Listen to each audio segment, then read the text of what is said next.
The Seattle Mariners are on an absolute mission right now. Up 2-0 in the ALCS, they've not just beaten the Toronto Blue Jays, they've dominated them. This feels different, and frankly, it should feel special if you're a Mariners fan. So today, we are diving into why they are so dangerous right now, and why this might actually be Seattle's year. So to really set the stage here, I think that we got to go back and look at that game this past Friday. 15 innings against the Detroit Tigers, multiple times where Seattle's backs were up against the wall and it was looking like, oh gosh, another exit in the playoffs, and somehow they battled through that, fought through the adversity, won, and then moved on to the ALCS. But after this ball game, 15 innings, they pitched Castillo, they pitched Gilbert in this thing, they pitched Bizardo, they pitched Munoz, they pitched everyone. They really did pitch everyone. A lot of people were thinking, okay, Seattle made it, but now they're going to be fatigued. Now they got to fly to Toronto and in 48 hours time play the first game of the ALCS. Of course, they're going to lose game one. So what does Seattle do? They go and they put on a pitching clinic. Game one against the Toronto Blue Jays, who, by the way, were playing amazingly walking into the ALCS. They dominated the Yankees. And then game one, at their home ballpark, fully rested, mind you, they lose a 3-1 ball game to the Seattle Mariners. Seattle on the bump. They had Bryce Miller, who is arguably their worst starting pitcher. I mean, I don't even think it's arguable. I think he is their worst starting pitcher. And he goes 6 innings, gives up 1 earned run, 2 hits to the Toronto Blue Jays, who offense absolutely destroyed the New York Yankees just a couple days ago. 3-1 win, shocking MLB, stunning me, who, by the way, guys, if you don't know, I am a Toronto Blue Jays fan at heart, and I was saying it's like Toronto has to win game one. They should win game one. Everything is going in their advantage. All of the arrows are pointing towards the Toronto Blue Jays to win, and that's not what happened at all. They got silenced by Bryce Miller after dominating Max Fried and Carlos Rodon and friends. So that was just an utter bombshell, honestly, by Seattle on MLB, on Toronto, because I don't think anybody saw that coming after the adversity that they faced on that Friday ball game. And then to come back and to do it again, but even in a more dominant fashion the following day, 10-3 over Toronto. Seattle's offense comes to life. Multiple times did they have 3-run shots in the games, several home runs right there. They got up real early. They got up 3-0 against the Toronto Blue Jays, and then Toronto fought back. And we were watching that game. I watched that game live, actually streaming that game on a separate channel. And me and my co-host at the time, we were looking at that and thinking, okay, this is it. Toronto's got the momentum right now. And then the Seattle Mariners just shut them down. And I have got to give a major credit right here to that Seattle bullpen. Take a look at this, everybody. Shout out to Josh Goldberg right here. Mariners bullpen has allowed 1 hit in 9 innings through the first 2 games of the series. This is a bullpen that was completely fatigued, that was overused, that had to pitch an extra game against the Toronto Blue Jays, up against an offense who, again, I have to, just hammer this point home, a good offense. A good team, number 1 in batting average, number 1 in on-base percentage over the course of the 2025 season. And the Seattle Mariners bullpen has shut them down. 1 hit, 9 innings. That's insane. So credit where credit is due. That bullpen of the Seattle Mariners is feasting right now on this Toronto Blue Jays lineup. And so are their hitters. Look at this lineup right now, man. Naylor, Palanco, Raleigh, Rodriguez, all of them with an OPS over 1 right now. I mean, that's your 2 through, what is that? That's your 2 through 4 or 2 through 5, right?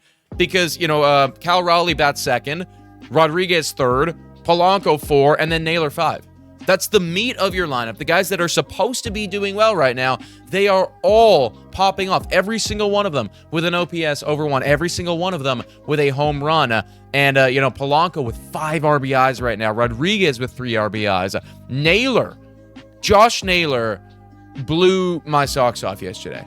Seriously, what he did. Take a look at this, guys. Take a look at this. Josh Naylor, first player in Mariners history with 3+ hits, 1 home run, a stolen base in a playoff game. Also, if you were watching that game, there was one play in particular. He flashed the leather over at first base. He made a great play. Probably should have been a hit for the Toronto Blue Jays. Naylor took it away. Could have even been a double if he didn't do what he did. And all of that, the stolen base standing up, the home run, the 3 hits, the play at first base, all of that done while he's playing through injury. I don't know what the injury is, but we saw him grimacing, wincing the entire game. It was clear that he was running a little bit slower than usual. There was a moment there as well. There was an at-bat where the coaches actually came out and spoke to him and asked him, did he need to leave the game? He inevitably did later on when they were already dummying the Toronto Blue Jays. It didn't matter anymore at that point. But to do this when you are fighting through that adversity, that's insane. And again, just a credit to this Seattle Mariners lineup across the board, right? For what they are doing, for what this team has accomplished. They're so fatigued right now. They should be, but they're not playing like it. And again, he's not the only one. We talked about Jorge Polanco. This guy has been a godsend for the Seattle Mariners. Jorge Polanco of the Mariners is the first player in MLB history to have a go-ahead hit in the 5th inning or later in 3 consecutive postseason games. So you want to talk about clutch. You want to talk about somebody coming up in the biggest moment when your team needs it the most. We got to get the lead here. We're getting later in this ball game. Our starting pitcher at this point, I'd imagine, starting to wear down. We got to go to the bullpen.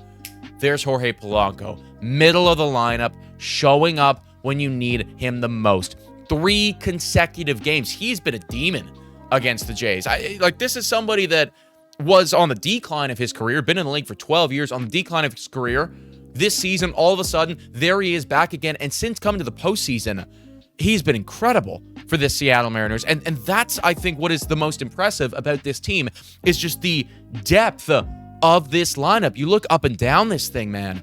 And yeah, you got the star power of Cal Raleigh, but there's so many people in this Seattle Mariners lineup that can do damage against you. We haven't even talked about Randy Arozarena, but that's somebody who at any given moment of time, when he gets cooking, we've seen him get cooking in the playoffs, he could be a game wrecker, right? He can get on base. He can steal bases for you. He can threaten you on those base paths, get in the pitcher's head.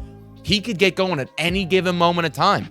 We haven't even talked about Suarez, who I know, since coming over to the Seattle Mariners at the trade deadline, he did cool off, certainly, but still, that's somebody who he hits a couple home runs in a series, bang. That's a World Series right there for the Seattle Mariners if Suarez gets going. This lineup is so damn deep, and it makes it so difficult on the pitchers. And I truly think, and this is what I've been referring to them as for a little while right now, I truly think that the Seattle Mariners are what the New York Yankees wanted to be. This is what they wanted to be, because the Seattle Mariners, they're exceptional at hitting home runs, right? And so were the New York Yankees. That was their one thing, right? Well, New York, when they hit the home run ball, they're going to win the game because they're better at that than anyone. But Seattle's also good at that, on top of being good at other things. What happened on that first game of the ALCS? Well, they won a gritty game where their starting pitcher came out, delivered, and then their bullpen came out and delivered. The Yankees never had that. Yeah, they had the good starting pitching, but their bullpen would always let them down. And they certainly, if they're going to win a ball game 3-1, they don't hold a team to 3-1. Seattle can.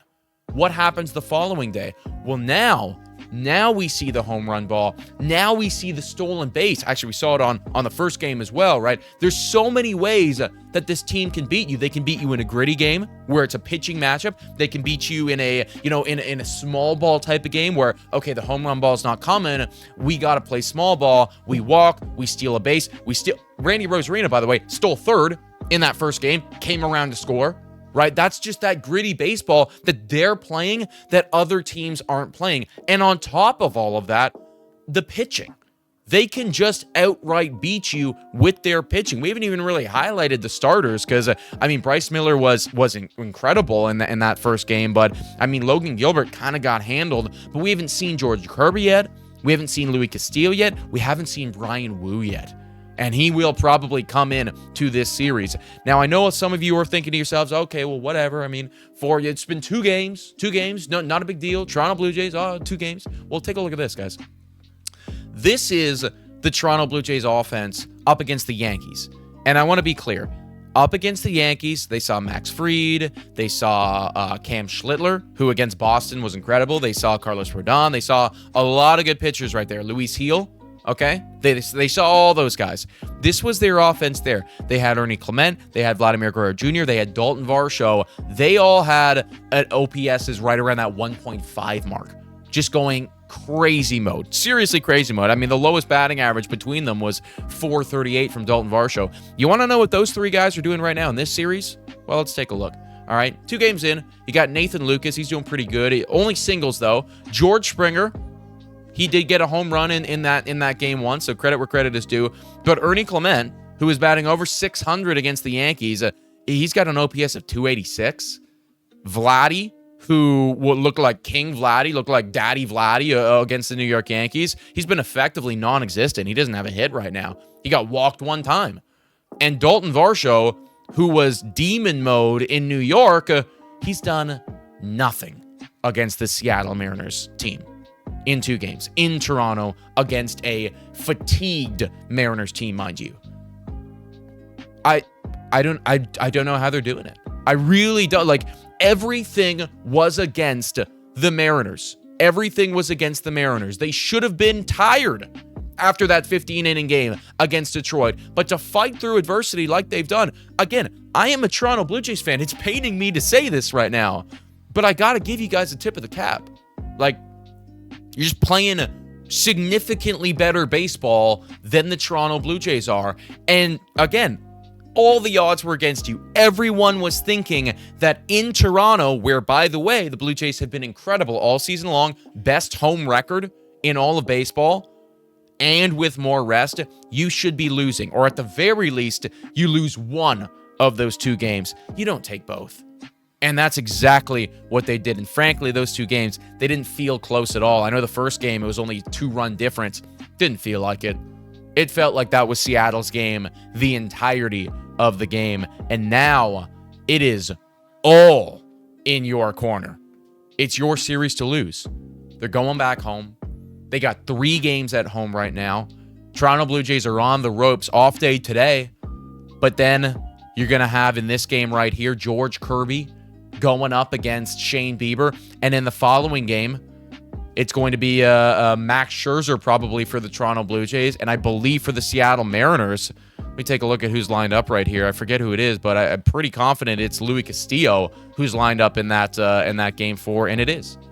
Those are great matchups. And then the following game, if they're even needing a game 5, it will probably be Brian Wu. And I'm thinking to myself right now, again, as a Toronto Blue Jays fan, trying to take my bias out of this, I'm looking at this and thinking that we probably aren't going to make it back to Toronto because the Jays have got to go into Seattle now after the absolute, let's face it, shit kicking that just transpired at the Rogers Center and win 2 out of 3 if they even want to force Seattle to get back on a plane and fly to Toronto for Game 6. And it just does not feel like there is any momentum right now going in that direction. So I look at this Mariners team, and I am thinking to myself that this lineup, how deep it is, no free outs, this pitching staff, how strong their starters are, especially showing us that doesn't matter how rested or not rested they are, they can come out. And then that bullpen, who has absolutely silenced what was the hottest offense in the postseason walking into this series.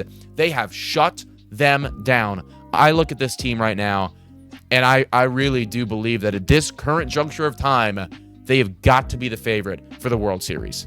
I know there's the Dodgers. I know there's the Brewers. And again, this series isn't over yet. So if you're a Mariners fan, knock on wood, I suppose. Or don't. I would love it if you don't because I want to see the Jays come back. But right now, I'm looking at them as this has got to be your year. But folks, let me know what you think about all this in the comments down below. Thank you so much for watching, and I'll catch you next time.